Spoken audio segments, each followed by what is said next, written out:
Milord, आज हमारी अदालत में मौजूद हैं नेता लक्ष्मी प्रसाद जी। नेताजी, आप पर सबसे पहला आरोप यह है कि आप पैसे खाते हैं। क्या कह रहे हो यार? पैसे नहीं खाता मैं। पैसे तो मेरे यहाँ बाथरूम में ऊपर टांकी में छुपे हुए हैं। क्या कह रहे हो? देखिए, आप पर यह भी आरोप है कि आपके पास आपकी इनकम से भी ज्यादा संपत्ति है। क्यों? ये क्या क्या कह रहे हो यार? देखिए, गांधी जी मेरे आदर्श हैं और गांधी जी की कोई तस्वीर अगर मैं किसी कागज पे देखता हूं, वो कागज में फौरन अपनी जेब में रख लेता हूं, अपने दिल के करीब। और तुम क्या कह रहे हो यार? नेताजी, हमने ये भी सुना है कि आपने अपना सारा काला पैसा अपनी बीवी के नाम कर दिया है। क्या कह रहे हो यार? अरे क्या कह दिया यार मैंने? सिर्फ बीवी के नाम पैसा करने से कैसे चलेगा? थोड़ा ससुर के नाम, थोड़ा सास के नाम, थोड़ा साले के नाम और बाकी साली के नाम करना पड़ता है। और तुम क्या कह रहे हो यार? मिलॉर्ड, आज हमारे साथ अदालत में मौजूद हैं बहुत ही जाने माने क्रिकेटर जिनको मैं तो बिल्कुल नहीं जानता। हाँ, तो आप जो भी हैं, स्वागत है आपका। हाँ जी, पूछिए। आप पर सबसे पहला आरोप यह है कि आप टीम स्पिरिट की वजह से हार गए हैं। कौन कहता है ये? कौन कहता है? कौन? खैर, एनीवेज, हम लोग हर मैच हारने के बाद पूरी टीम एक साथ डिस्को और पब में जाती है। वहां हम तरह तरह के स्पिरिट अपने अपने ग्लास में भर लेते हैं। ऐसी स्पिरिट आपने कहीं देखी? That's called real sportsman spirit.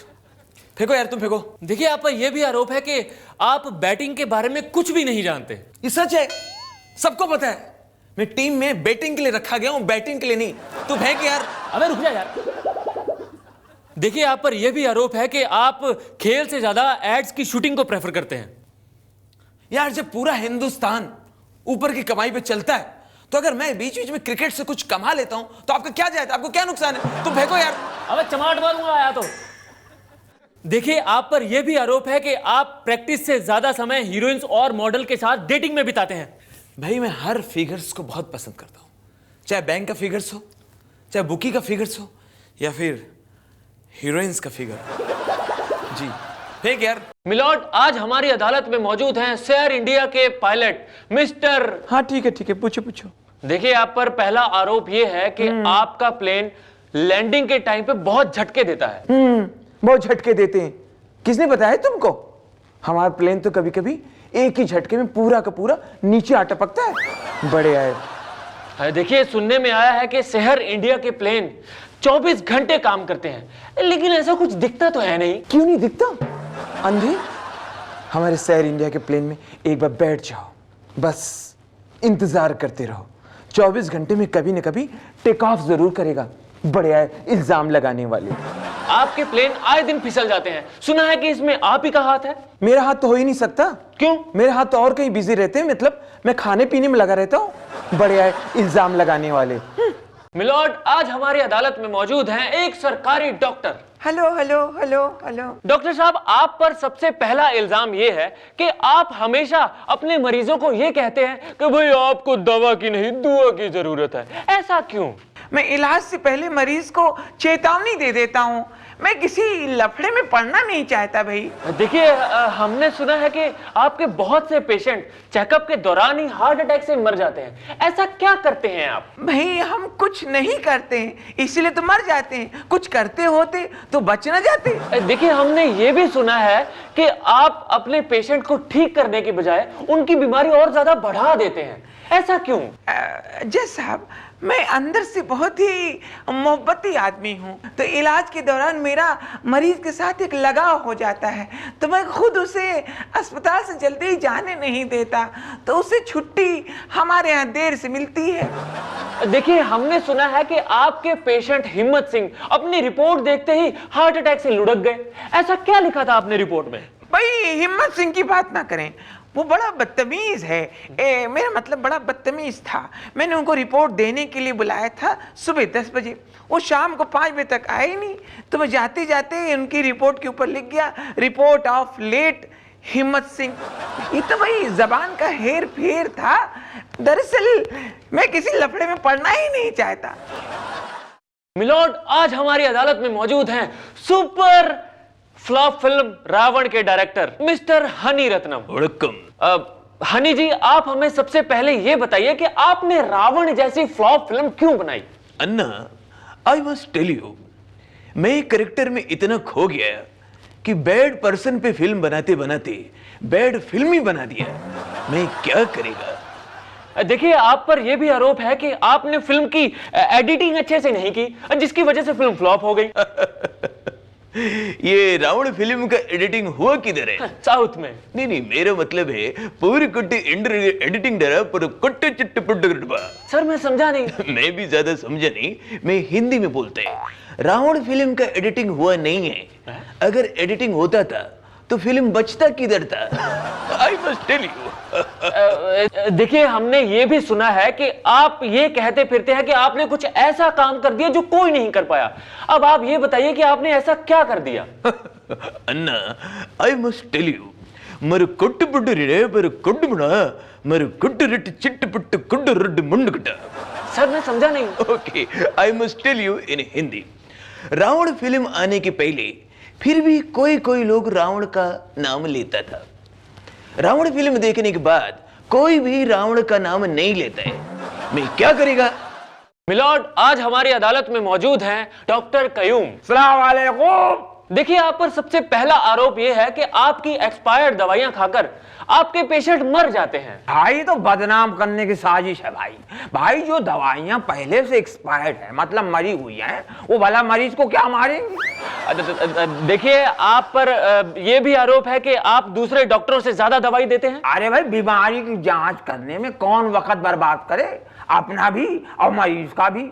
इसलिए मरीज को पहले ही दिन खांसी से लेके कैंसर तक की सारी दवाइयां दे देता हूं।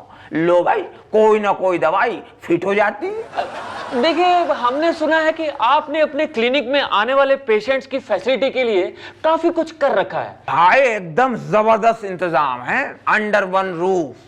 अब मेरी क्लिनिक है। अब क्लिनिक के बाजू में मैंने अंतिम क्रियाक्रम के सामान वाली दुकान खोल रखी है। अब लोग जाते हैं, मेरी पर्ची दिखाते हैं, उनको डिस्काउंट भी मिलता है। और क्या करूं कि अपनी जान दे दूं? देखिए, आप पर यह भी आरोप है कि आप दिन में तो अपने क्लिनिक में काम करते हैं, लेकिन शाम को आप कहीं और काम करते हैं। कहां जाते हैं आप? भाई सीधी सी बात है, दिन में तो रहता हूं मैं अपने क्लिनिक में, और शाम को अल्लाह झूठ ना बुलाए मैं पहुंच जाता हूं कब्रिस्तान में। भाई, जिन पेशेंट से मैंने कमाई की है, पूरी पूरी फीस वसूली है, जो कभी मेरे पेशेंट हुआ करते थे, मेरा फर्ज बनता है कि उनके आखिरी के सारे काम मैं अपने हाथ से करूं। और क्या मैं अपनी जान दे दूं? गौर से सुनिए, आज हमारी अदालत में मौजूद है एक ऐसा शख्स जो सारे क्रिकेट खिलाड़ियों को अपनी उंगलियों पर नचाता है। यह शख्स इतना शातिर है, इतना चालबाज है, इतना बड़ा धोखेबाज है, और वो शख्स है। Hello hello. तुम सटोरी हो? नहीं तो क्या कटोरी है? देखो, तुम पर सबसे पहला इल्जाम यह है कि तुम क्रिकेट मैच फिक्सिंग करते हो। अरे ये तो बहुत बड़ा काम है, मामूली काम नहीं है। तुम करके दिखाओ। तुम अकमल, बट शाहिद, इनसे मीटिंग भी नहीं कर पाओगे। इसमें बहुत मेहनत करनी पड़ती है, देखना पड़ता है कौन सा प्लेयर कब निकल रहा है, होटल से कब पहुंचा, प्रैक्टिस में कब पहुंचा, कहाँ खाना खा रहा है, किसकी कौन सी गर्लफ्रेंड है, उसकी गर्लफ्रेंड को खुद गिफ्ट देना पड़ता है, उसको पटाना पड़ता है, इसको निकालना पड़ता है, स्टेडियम में जो घास काटता है उसको भी पटाना पड़ता है, फोटोग्राफर को पटाना पड़ता है, तब ये गर्लफ्रेंड वगैरह फूटती हैं, फटती हैं, तब जाके काम होता है। भाई साहब, ये बहुत बड़ा काम है, ये प्रोफेशन नया नया निकला है। अब किसी को रोजगार मिला है, उसमें आपको क्या परेशानी है? देखो, तुम पर यह भी इल्जाम है कि तुम नेताओं को गाली देते हो। तो क्यों ना दूं गाली, क्यों ना दूं?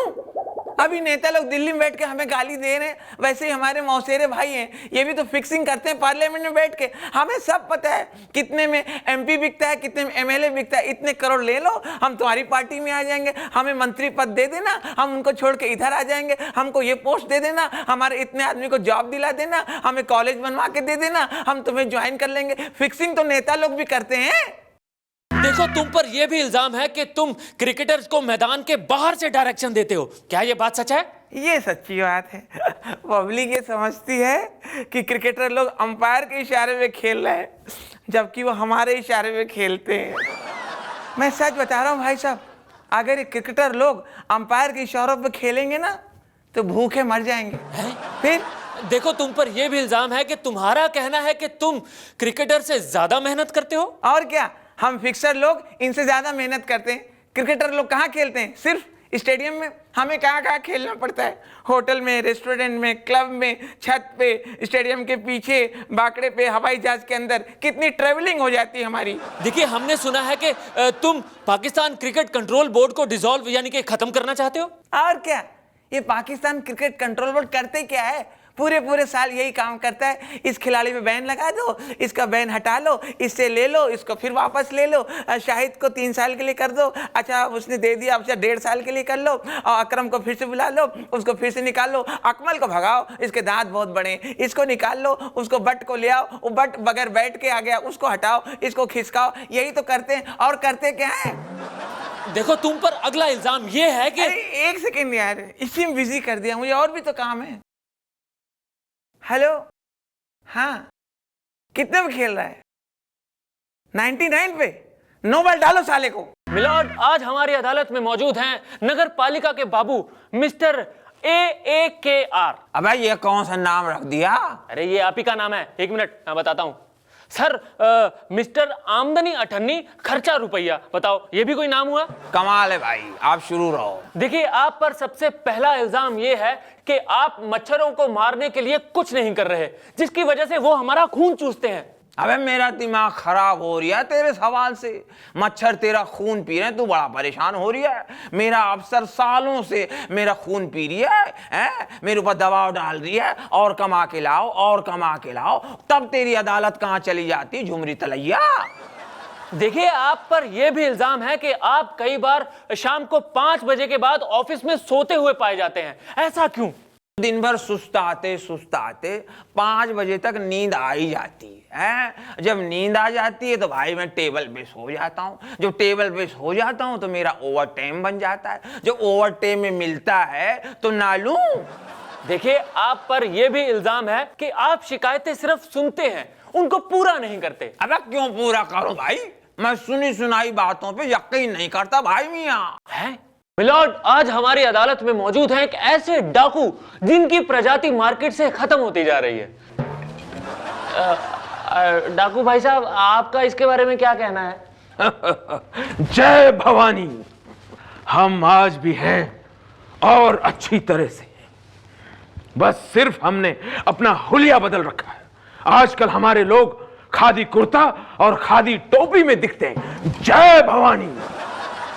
देखिए, आप पर यह भी आरोप है कि आप अपने अलावा और किसी के लिए कुछ नहीं करते। आपके होम टाउन चंबल का क्या हाल है? जय भवानी, चंबल हमारे लिए श्रद्धा स्थान है। हमारी कोशिश है कि चंबल को वर्ल्ड हेरिटेज साइट का दर्जा मिले। जय भवानी। देखिए, आप पर यह भी आरोप है कि आपने चुनाव में खड़े होने का वायदा किया था, लेकिन खड़े नहीं हुए, क्यों? जय भवानी, हम उनके पास टिकट के लिए गए थे। उनको मैंने बताया कि मैंने 82 मर्डर, 104 डकैती और 14 अपहरण किए। वो कहने लगे पॉलिटिक्स के लिए सब कम है, अगली बार और तैयारी से आना। जय भवानी। देखिए, हमने ये भी सुना है कि आप पुलिस के डर से शादी नहीं कर रहे हैं। पुलिस से कौन डरता है? पुलिस की बंदूक तो हमारे लिए खिलौना है, लेकिन घर जाकर तोप का मुकाबला कौन करेगा? इसीलिए भाई साहब मैंने शादी नहीं की। मिलॉर्ड, आज हमारी अदालत में मौजूद है एक ऐसा शख्स जो सिर्फ चंद सिक्कों के लिए पूरे देश के लोगों की भावनाओं के साथ खेलता है। जी हां, मैं बात कर रहा हूं क्रिकेट मैच फिक्सर की। Hello hello. देखो, तुम पर सबसे पहला इल्जाम यह है कि तुम क्रिकेट मैच फिक्सिंग करते हो। हाँ तो ना करूं? ये प्रोफेशन नया नया निकला है, इसमें काफी लोगों को रोजगार मिल रहा है। फिर मैंने देखा हर देश के लोग फिक्सिंग कर रहे हैं, हर खिलाड़ी फिक्सिंग में शामिल है, तो मैं भी शामिल हो गया। देखो, तुम्हें पता है कि तुम्हें इससे जेल हो सकती है, तुम अंदर जा सकते हो। तो मैं बाहर क्या उखाड़ रहा हूं? देखो, फिक्सिंग वाले खेल में सिर्फ एक मोबाइल की जरूरत होती है। हमें अंदर कर दो, हम अंदर मोबाइल अरेंज कर देंगे। जब तक मोबाइल है कोई रोक नहीं सकता।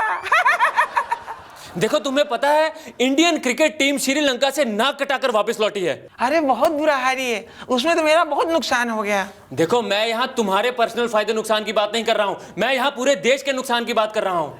तुम्हें पता है कि इंडियन क्रिकेट टीम श्रीलंका से नाक कटाकर वापस लौटी है, और तुम्हारा ये कहना है कि तुम्हारे पास उनके लिए एक बहुत अच्छा प्लान है। क्या प्लान है वो? मैं सरकार को सजेशन देता हूं, ये जितने क्रिकेट खिलाड़ी हैं अपने, उनको दिल्ली बुलाओ, उनके साथ मीटिंग करो और सबसे पहले उनके बैट, ग्लव्स, बॉल, स्टंप्स सब छीन के साइड में फेंक दो। अभी उनसे कहो अब आप लोग ऐसा करिए, देखिए अभी कॉमनवेल्थ गेम होने वाले हैं, देश के ऊपर तो कुछ भी नहीं है, तो आप लोग इसमें मदद कीजिए, थोड़े दिन क्रिकेट ना खेलिए। सहवाग और गंभीर इनको दे दो कॉमनवेल्थ गेम का साइकिल स्टैंड, वहाँ के पर्चियाँ वर्चियाँ देखें, उसका ध्यान रखें। फिर विदेश से जो खिलाड़ी आते हैं, इरफान और यूसुफ से कहो कि उनको एयरपोर्ट से लाएं, होटल में छोड़ें, जाके होटल में बराबर चेक कर लें पानी आ रहा है, पानी लीक तो नहीं कर रहा है। फिर ट्रेन से जो प्लेयर आ रहे हैं, ट्रेन में वहाँ जाएँ, देखिए कुली उनको लूटे नहीं, तो कुली के पास जाके उनको सही समय से गाड़ी वहाँ पहुँचाएं, बस को ले जाएं, उनको वहाँ लाएं। भाई देश की इज्जत जुड़ी है कॉमनवेल्थ गेम में। भाई साहब, तुमने सारे खिलाड़ियों के बारे में बता दिया, लेकिन तुमने धोनी के बारे में तो कुछ बताया ही नहीं। अरे धोनी का रहने दो, उसकी नई नई शादी हुई है, उसको एंजॉय करने दो।